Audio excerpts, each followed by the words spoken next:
ജെയിനിസ് മീഡിയയിലേക്ക് എല്ലാ മക്കളെയും സ്വാഗതം ചെയ്യുകയാണ്.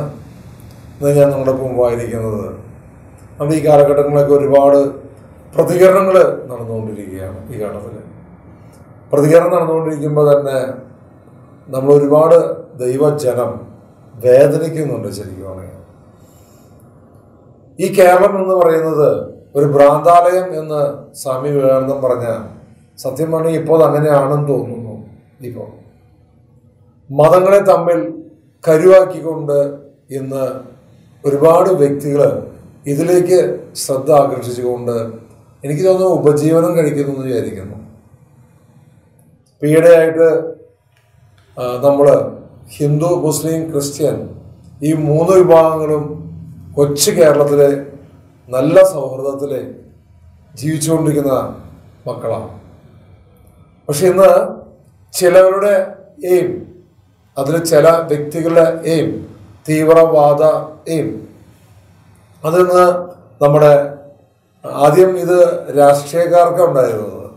ഇപ്പം രാഷ്ട്രീയം മാറ്റിക്കൊണ്ട് സാംസ്കാരികമായ മേഖലയിലേക്ക്, സിനിമകളിലേക്ക് ഇറങ്ങി, അല്ലെങ്കിൽ യൂട്യൂബ് ചാനലിൽ അതിലൂടെയൊക്കെ കടന്നു വന്നു. ഇന്ന് അത് വിട്ടുകൊണ്ട് ഞാൻ യൂട്യൂബ് ചാനലെന്ന് ഉദ്ദേശിച്ചിട്ടുള്ളത് അതിലെ ഷോർട്ട് ഫിലിമുകളും ഇതിലൂടെയൊക്കെ ഈ ഇതൊക്കെ വളർത്താൻ പല വിധത്തിൽ ഉപയോഗിക്കാൻ തുടങ്ങി. ഇന്നിപ്പോൾ അത് പ്രസംഗങ്ങളും സംവാദങ്ങളുമായി ഇന്ന് കടന്നു വന്നിരിക്കുകയാണ്. ഇത് കടന്നു വരുമ്പോൾ ഇന്ന് പലപ്പോഴും ഞാൻ മനസ്സിലാക്കിയെടുക്കുന്നത് ചിലരുടെ വേഷങ്ങൾ മാറിയിട്ടാണ് കടന്നു വന്നിരിക്കുന്നത്. ഇന്ന് ഒരു മതത്തെ കുറ്റപ്പെടുത്താൻ വേറൊരു മതത്തെ ആളുകളെ മുൻനിർത്തി, ഇനി കന്യാസ്ത്രീയാണ് കന്യാസ്ത്രീ, അച്ഛന്മാരാണെങ്കിൽ അച്ഛന്മാര്, ഇല്ലെങ്കിൽ സ്വാമിമാര്, അങ്ങനെ പല വിധത്തിലും വ്യക്തികളെ വേഷം മാറ്റിപ്പിച്ചും മാറ്റിപ്പിച്ചും ഇന്ന് കടന്നു വന്നുകൊണ്ടിരിക്കുകയാണ്. സത്യത്തിൽ ഇതിന്റെ പിന്നിലെ രഹസ്യം എന്താണ് ഈ അജണ്ട? നല്ല സൗഹൃദപരമായി കഴിഞ്ഞുകൊണ്ടിരിക്കുന്ന ഈ മുസ്ലിംസും ക്രിസ്ത്യൻസിനെയും ഹിന്ദുസിനെയും തമ്മിൽ അടുപ്പിച്ച്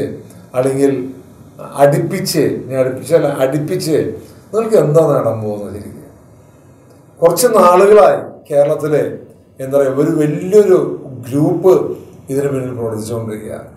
നിങ്ങൾ ചിന്തിച്ചു നോക്കിയിട്ട് ക്രിസ്ത്യാനികൾ എപ്പോഴെങ്കിലും ഇങ്ങനെയുള്ള മറ്റു മതങ്ങളെ വിമർശിക്കുന്നതായി നിങ്ങൾ കാണാറുണ്ടോ?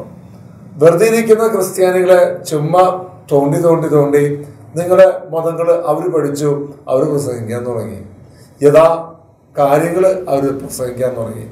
അപ്പോൾ നിങ്ങൾക്കും തോന്നി അതിനെ ഓവർടേക്ക് ചെയ്യാൻ വേണ്ടി വേറെ വ്യക്തികൾ പല രൂപത്തിലും ഭാവത്തിലും ഇറങ്ങിക്കൊണ്ടിരിക്കുക.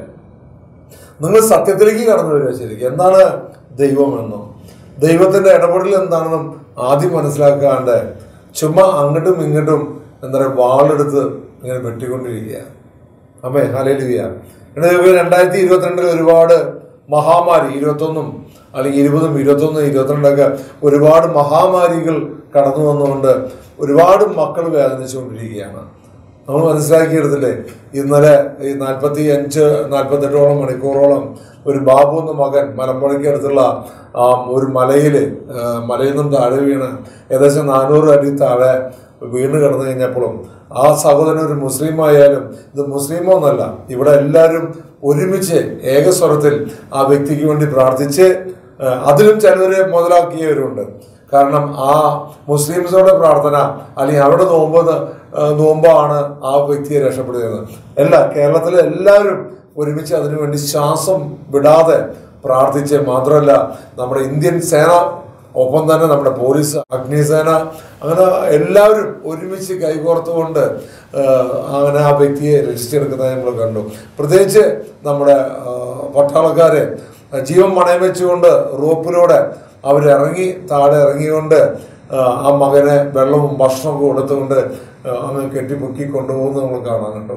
ഒരുപാട് വ്യക്തികൾ അതിൽ സന്തോഷിച്ചു. പ്രത്യേകിച്ച് ഇത്രമാത്രം മതസൗഹാർദ്ദമുള്ള, ഒരുമയുള്ള ഈ ഭാരതത്തെ തകർക്കാൻ ഒരുപാട് വ്യക്തികൾ ഇറങ്ങി പുറപ്പെട്ടിരിക്കുകയാണ്. മനസ്സിലാക്കിയെടുക്കാം. അതിൽ ഞാൻ പറഞ്ഞില്ല, ഇപ്പം ഈയിടെ ഒരു സ്വാമി ഞങ്ങൾ കഴിഞ്ഞ ദിവസം വീഡിയോ ചെയ്തിരുന്നു. ശരിക്കും റിയലി ഞങ്ങളത് വേദനിച്ചുകൊണ്ടാണ് എടുത്തത്. ആ സ്വാമി എന്താ പറയുക, ഒരു മതത്തിൻ്റെ കഴുത്തിൽ എന്താ പറയുക, നമ്മൾ കഴുത്തിലെ പുള്ളിക്കാരൻ കുറേ രുദ്രാക്ഷം കിട്ടുന്നുണ്ട്. ആ പുള്ളിക്കാരൻ ആരാ എന്താണെന്ന് എനിക്കറിയില്ലേ. പുള്ളിക്കാരൻ എന്താണ് പുള്ളിക്കാരൻ റിയൽ പുള്ളിക്കാരൻ്റെ ജോലി എന്നൊന്നും എനിക്കറിയുന്നില്ല. പുള്ളിക്കാരൻ പണ്ട് KPSC നാടകത്തിൽ അഭിനയിച്ചിരുന്നു. അതാണ് ഇതൊക്കെ ഒന്ന് പുള്ളിക്കാരൻ്റെ പ്രസംഗത്തിൽ പറയട്ടെ. എന്തായാലും വായിലെ ഒരു യഥാർത്ഥ ഒരു സ്വാമി അല്ലെങ്കിൽ ഒരു സന്യാസി എന്തിനു പറയുന്നു, ഒരു നോർമൽ മനുഷ്യന്റെ സംസ്കാരം പോലും ഇല്ലാത്ത വാക്കുകളാണ് ആ സഹോദരൻ സംസാരിച്ചുകൊണ്ടിരിക്കുന്നത്. അതിൽ കഴിഞ്ഞ ദിവസത്തെ ഒരു വീഡിയോ ഞാൻ കണ്ടു. ആ വീഡിയോ എന്ന് പറഞ്ഞു കഴിഞ്ഞാൽ പ്രത്യേകിച്ച് ഈ വൈദികരെ കുറിച്ച് അതിൽ പറയുന്ന അതിൻ്റെ ഹെഡിങ്ങിനെതിരെ പല തന്തയ്ക്ക് ഉണ്ടായ വാക്ക് പറയാൻ തന്നെ എനിക്ക് നാണക്കേടാവാം. പാതിരിമാരെന്ന് പറയുന്നത്, അതായത് ഇങ്ങനെയുള്ള വാക്കുകളൊക്കെ ഈ മനുഷ്യൻ ഉപയോഗിക്കുന്നത്, അതൊക്കെ ഞാൻ പറയാം പിന്നെ ഞാൻ സഹിച്ചു എന്ന് പറയും. ഈ വ്യക്തി പറയുന്ന വേറൊരു വാക്കുണ്ട്. എന്നു വെച്ചാൽ പറയുന്നതെന്ന് വെച്ചെങ്കിൽ പൗലോസ് മാപ്പിള എഴുതിയ ബൈബിള് മഞ്ഞ പുസ്തകം, അതിനുശേഷം പറയാണ് ഈ പുള്ളിക്കാരൻ പറയാ സെക്സ് പുസ്തകം എന്നൊക്കെ പറയുന്ന. ഞാൻ അതൊന്ന് നിങ്ങളൊന്ന് കേൾപ്പിച്ചു തരാം. ഈ പുള്ളിക്കാരൻ്റെ സംസ്കാരം എന്താണെന്നും കഴുത്തിൽ ആ വ്യക്തി രുദ്രാക്ഷത്തിന് മുകളിൽ എന്ത് ധരിച്ചിട്ടാണ് ഈ പുള്ളിക്കാരൻ സംസാരിക്കുന്നതെന്നും ആരാണ് ഈ പുള്ളിക്കാരെ കൊണ്ട് പറയിപ്പിക്കുന്നതെന്നും ഒക്കെ നമുക്ക് വ്യക്തമായിട്ട് എല്ലാവർക്കും അറിയാം. ഏക്കില്ല സ്വാമി എന്നൊന്നും. സ്വാമി എത്രമാത്രം ഈ സ്വാമി എന്നുള്ള വാക്കൊന്ന് പറയരുതെന്ന് എൻ്റെ അടുത്ത് പറഞ്ഞല്ലോ പലരും. കാരണം അതൊന്നും പറയാനുള്ള യോഗ്യതയില്ല. കാരണം നമ്മുടെ ഭാരതത്തിലെ സ്വാമിമാരൊക്കെ എന്താണെന്ന് നമുക്കറിയാം, ആ സംസ്കാരം എന്താണെന്നറിയാം. ഒരുപാട് നല്ല സ്വാമിമാരുണ്ടെന്ന് നമുക്കറിയാം. അതിൽ മനസ്സിലാവുന്നു.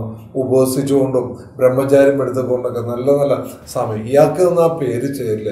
ആ കമൻറ്റ് ബോക്സ് അടിയിൽ ഇയാളെ കുറിച്ച് പറയുന്നുണ്ട്, ഇങ്ങനെ ആരാന്നൊക്കെ പറയുന്നുണ്ട്. ആരാവട്ടെ, ഞങ്ങളിപ്പോൾ നിങ്ങളെ കുറ്റപ്പെടുത്താനും പോലെ. പക്ഷെ ദയവ് ചെയ്ത് നിങ്ങൾ ആരുടെ വാക്ക് കേട്ടാലും ശരി, ഇങ്ങനെയുള്ള വാക്കുകൾ നിങ്ങൾ ഉപയോഗിക്കുമ്പോൾ അത് സൂക്ഷിക്കുക.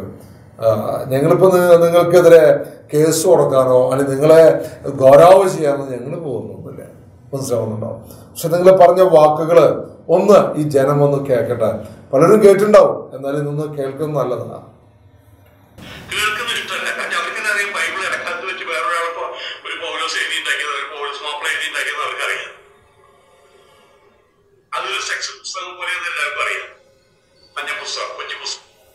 രണ്ടു മൂന്ന് വാക്കുകൾ ശ്രദ്ധിച്ച, അതൊരു പൗലോസ് മാപ്പിള എഴുതിയുണ്ടാക്കിയ പുസ്തകവും അതൊരു മഞ്ഞ പുസ്തകവും ഒപ്പം തന്നെ അതൊരു സെക്സ് പുസ്തകമാണ്. ചിന്തിച്ചേ. ഇന്ന് കേരളത്തിലെ അല്ല, ലോകത്തിലെ കത്തോലിക്കര് മാത്രം 120 കോടിക്ക് മേലെയുണ്ട്. പിന്നെ മറ്റ് ക്രൈസ്തവ സഭ വിശ്വാസികള് കോടിക്കണക്കിനുണ്ട്. ഇത്രമാത്രം വിശ്വാസികള് ആ ബൈബിളില് ഇത്രമാത്രം ഗ്രഹിച്ച് പ്രാർത്ഥിച്ച് വായിച്ച് ധ്യാനിച്ച് പോകുന്ന ഈ മഹത് ഗ്രന്ഥത്തെ ഈ വ്യക്തി പറയുന്ന വാക്ക് നോക്ക്. പൗലോസ് മാപ്പിള എഴുതിയ പുസ്തകമാണ്, മഞ്ഞ പുസ്തകമാണ്, ഇതൊരു സെക്സ് പുസ്തകമാണ്. ഹേയ് സ്വാമി, റിയലി സത്യത്തിൽ ഞാൻ പറയിപ്പിക്കുന്നില്ല, ബാക്കി നിങ്ങൾ കേൾക്കാം, ബാക്കി ഞാൻ പറയാം. ഇതിന് കുറച്ചുകൂടിയും ഈ പുള്ളിക്കാരൻ പറയുന്നത് ഒന്നും കൂടിയും കേൾക്കുന്നത് നല്ലതാണ്.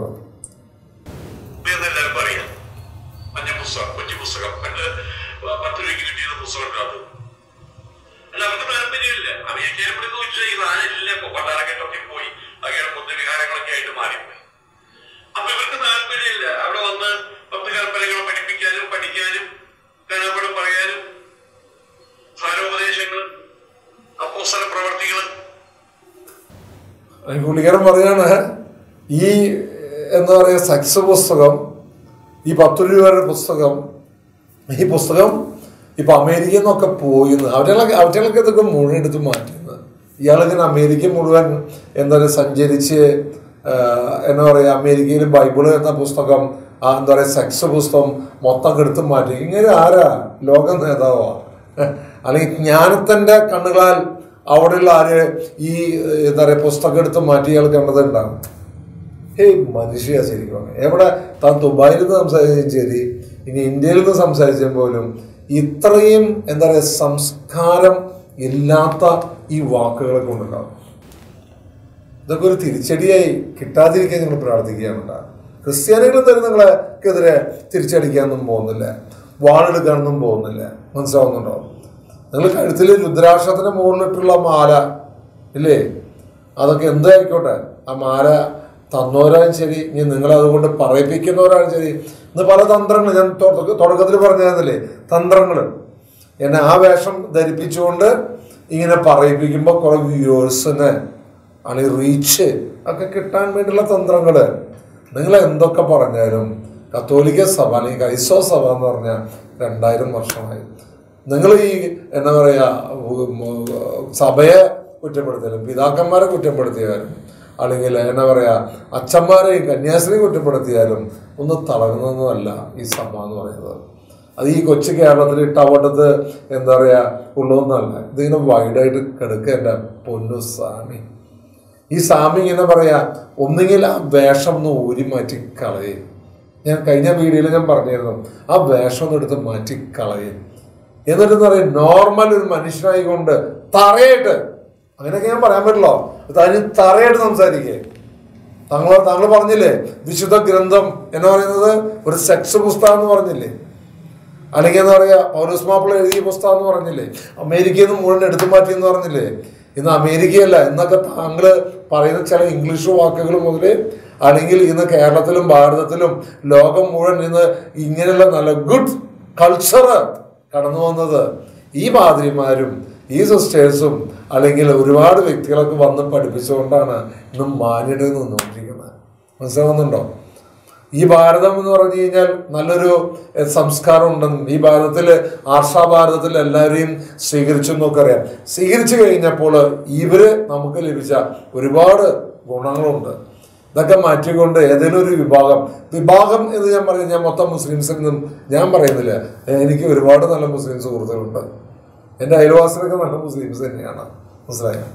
ആ മുസ്ലിംസിന് നിങ്ങളെക്കുറിച്ച് അവർക്കൊക്കെ നിങ്ങളെപ്പോലുള്ള കുറച്ച് വ്യക്തികളെ ഇനി ഇങ്ങനെ ഈ സൗഹൃദമായി പോയിക്കൊണ്ടിരിക്കുന്ന ഈ മതവിശ്വാസികളെ താറടിക്കുന്നത് അല്ലെങ്കിൽ വിഘടിപ്പിച്ചുകൊണ്ടിരിക്കുന്ന നിങ്ങളൊക്കെ എന്താ പറയുക മാറ്റിക്കൊണ്ടിരിക്കുന്ന എന്ന റിപ്പോർട്ടൊക്കെ നിങ്ങൾ കിട്ടിക്കൊണ്ടിരിക്കുന്നുണ്ട് അല്ലേ. ഒരുപാട് വ്യക്തികൾ ഇതിനെതിരെ പ്രതികരിച്ചുകൊണ്ടിരിക്കുന്നുണ്ട്. എത്ര നല്ല മുസ്ലിംസ് ഉണ്ട്, എത്ര നല്ല ഹൈന്ദവർ, എത്ര നല്ല ക്രിസ്ത്യൻസ്, അങ്ങനെ ഒരുപാട് നല്ലവരൊക്കെ ഉണ്ട്. അവിടെ ഇവിടെയൊക്കെ എല്ലായിടത്തും ഉണ്ടാവും എന്തെങ്കിലുമൊക്കെ ചെറിയ പൊട്ടലും ചീരലൊക്കെ എല്ലായിടത്തും ഉണ്ട്. അതിനെ ഇങ്ങനെ ഇത്രമാത്രം എസ്റ്റാബ്ലിഷ് ആക്കിക്കൊണ്ട് ഇങ്ങനെ വാ തുറന്നുകൊണ്ട് പൊട്ടൻ ചിരിക്കുന്ന പോലെ ഇങ്ങനെ പുട്ടൻ ചിരിച്ചിരിക്കുകയല്ല, മറിച്ച് ഒന്ന് ഒരുമിക്കാൻ നോക്കുക. അതാണ് നോക്കേണ്ടത്. നമ്മുടെ നേതാക്കന്മാരെന്ന് പറഞ്ഞാൽ ആത്മീയ ഗുരുക്കന്മാർ നേതാക്കന്മാരെ എല്ലാവരും ഒരുമിക്കാൻ നോക്കുക. ഇതിലൂടെ ഞാൻ കഴിഞ്ഞ എപ്പിസോഡ് പറഞ്ഞതുപോലെ ഈ എല്ല് മാത്രം ഇങ്ങനെ ഭക്ഷിച്ചിരിക്കല്ല, ഇല്ലെങ്കിൽ കഴുത്തിലെടുക്കുന്ന ബെൽറ്റ് മാത്രം പിടിച്ച് ഇങ്ങനെ കുരയ്ക്കല്ല. ഇങ്ങനെ അതിന് യഥാർത്ഥങ്ങൾ മനസ്സിലാക്കിക്കൊണ്ട് മുന്നേറുക. സ്വാമി, നമുക്ക് വീണ്ടും കാണാട്ടോ. ഓക്കെ.